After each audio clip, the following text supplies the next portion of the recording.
안녕하세요. EDM IELTS의 크리스틴입니다. 여러분들 드디어 우리가 케임브리지 15을 보게 됐는데요. 우선 여러분들이 문제를 풀어보기 이전에 리스닝 시험이 어떤 시험인지 먼저 알아가 보도록 할게요. 우선 여러분들 IELTS 리스닝 시험은 총 4개의 파트로 구성이 되어 있죠. 원래 캠 14까지는 파트가 아니라 섹션이라는 용어를 사용했었는데 이번부터는 파트로 바뀌었죠. 그 이유는 바로 컴퓨터로 보는 시험과 일치를 하기 위해서 컴퓨터로 보는 시험과 종이로 보는 시험의 형식을 일치화시키기 위해서 용어를 바꿨다고만 생각하시면 돼요. 그 외에는 달라진 것은 크게 없습니다. 그 다음에 파트 1, 2는 보통 일상적인 주제를 다루죠. 그래서 어디로 여행을 가는데 그 여행지에 대한 정보를 받는다든지 아니면 헬스클럽에 등록을 하려고 하는데 어떤 프로그램들이 있는지 이런 일상과 관련된 주제를 다루기 때문에 여러분들이 쉽게 문제를 듣고 따라갈 수 있겠죠. 그 다음에 파트 3, 4는요. 아카데믹한 주제를 다뤄요. 그래서 여러분들이 학교 수업을 듣는다고 생각하시면 좋은데요.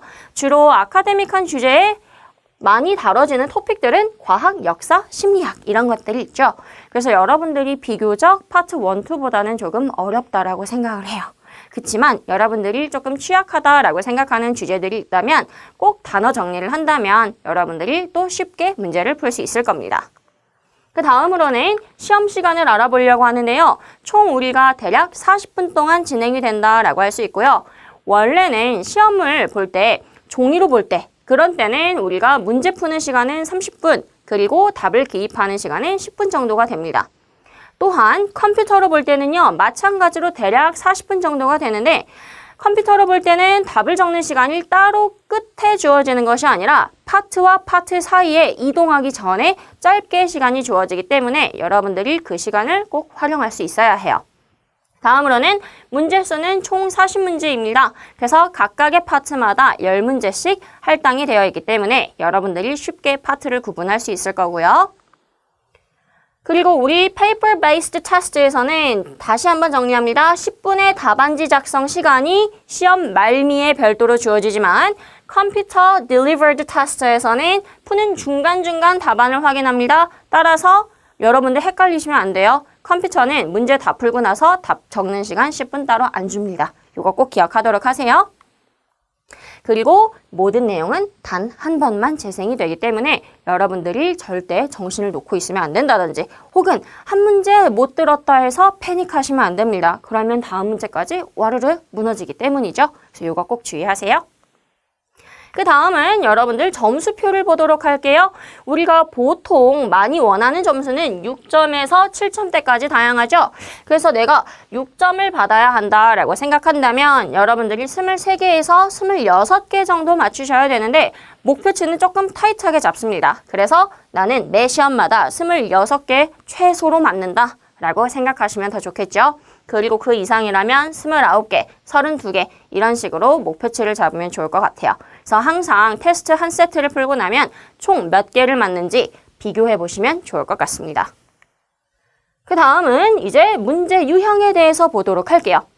요즘에 IELTS 리스닝에서 아주 많이 나오는 유형 2가지를 꼽으라고 하고 그 중에 하나를 보자면 객관식이죠. 그 이유는 여러분들이 문제를 들으면서 정보 판별까지 해야 하고 그리고 함정까지 걸러내면서 들어야 하기 때문에 가장 어려운 유형 중에 하나라고 할 수 있을 것 같고요. 다음은 단답형 유형입니다. 그래서 여러분들이 어떤 문제를 보고 그 문제에 대한 답을 음원을 들으면서 찾아 적으시면 되고요. 그리고 문장 완성 또는 요약본, 표, 다이어그램 완성 문제가 있는데요. 요거는 여러분들이 키워드를 잘 잡고 그것을 따라가면서 듣는 문제이기 때문에 절대 집중력이 흐트러지면 안 되는 문제 유형이에요. 그리고 지도 또는 도면식별 문제인데요. 보통 파트 2에서 전통적으로 나오는 문제죠. 그래서 여러분들 요거는 우리 수업에서 어떤 식으로 풀 거냐면 해당 유형과 관련된 표현을 먼저 다 배우고 그것을 습득한 이후에 문제를 풀게 될 거예요. 그러면 웬만하면 만점 받습니다. 따라서 단어를 꼼꼼하게 외우면 쉽게 풀 수 있는 유형이기도 하고요. 표현을 잘 모른다, 단어 잘 모른다 하면 어렵게 풀 수밖에 없는 유형이라고 할 수 있을 것 같아요. 연결짓는 문제입니다. 방금 아까 말했죠. 우리 IELTS에서 가장 좋아하는 문제 유형 2가지 중에 하나가 객관식이고 그 나머지가 바로 매칭 인포메이션 유형이에요. 왜 그러냐면 주어진 정보와 그리고 문제에 대한 정보가 답과 관련된 정보 그리고 문제와 관련된 정보가 나뉘어져 있어요. 그것을 양쪽으로 보면서 여러분들이 답을 걸러낼 수 있어야 해요. 조금 복잡합니다. 그렇기 때문에 마찬가지로 연습을 많이 요하는 유형이라고 할 수 있을 것 같고요. 그리고 흐름에 따른 문장 완성 유형이 있어요. 이것은 비교적 쉬워요. 그러나 학생들이 가끔 어려워합니다. 왜? 풀이법을 모르기 때문인데요. 흐름이라는 것을 여러분들이 포커스를 두시면 조금 쉽죠. 흐름이라는 것은 어떤 정보의 맥락을 말하는 것이기 때문에 그 맥락을 따라가면서 여러분들이 듣는 연습을 한다면 충분히 쉽게 만점 받을 수 있는 유형이기도 해요. 이제 마지막으로는 노트 및 양식 완성 문제를 보는데요. 해당 유형은 파트 1 그리고 파트 4에서 자주 나오죠. 그래서 어떤 하나의 주제를 놓고 그것에 대한 정보를 나열하여 여러분에게 보여주는데요. 여러분들은 그것들을 쭉 따라가면서 보면서 빈칸을 완성하시면 돼요.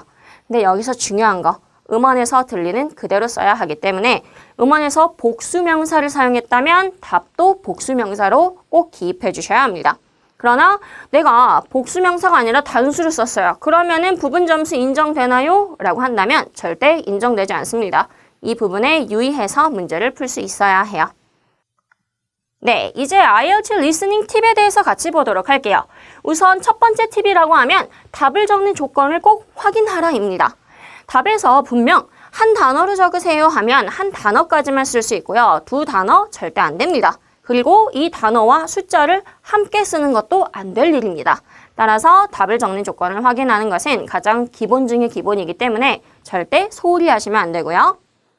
두 번째, 제목을 꼭 활용하자입니다. 여러분들이 어떤 노트나 양식을 푼다라고 하면요. 꼭 여러분들 문제의 서두에 등장하는 것은 주제가 됩니다. 그렇기 때문에 이것을 확인한다라고 한다면 내가 앞으로 들을 음원의 내용이 대략적으로 이런 내용이구나 하고 파악할 수 있겠죠.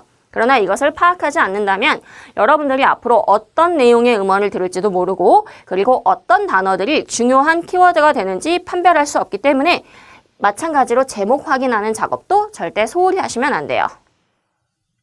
세 번째, 키워드를 캐치하는 동시에 리코딩에서 들어야 할 정보를 짐작하자라고 하는데요. 우리가 키워드를 잡으면서 이게 문장이기 때문에 어떤 맥락이 있는 것 같은데? 라고 한번 생각해 보시면 좋아요. 그러면 내가 빈칸에 들어갈 정보가 이거는 시간과 관련된 단어를 듣는 것 같은데? 장소명사를 적는 것 같은데 한다면 음원에서 긴 내용이 흘러가더라도 장소명사 하나만 잘 캐치해도 여러분들이 답을 정확하게 적을 수 있겠죠? 따라서 예측하며 듣기 강하게 추천하는 바입니다.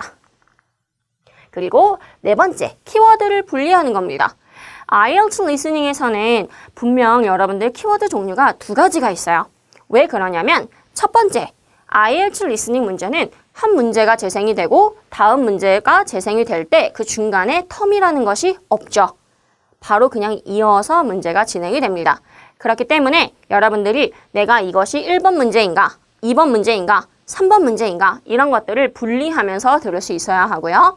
동시에 여러분들이 답과 직접적으로 관련된 키워드를 활용해서 이것은 분명 답과 관련된 정보야.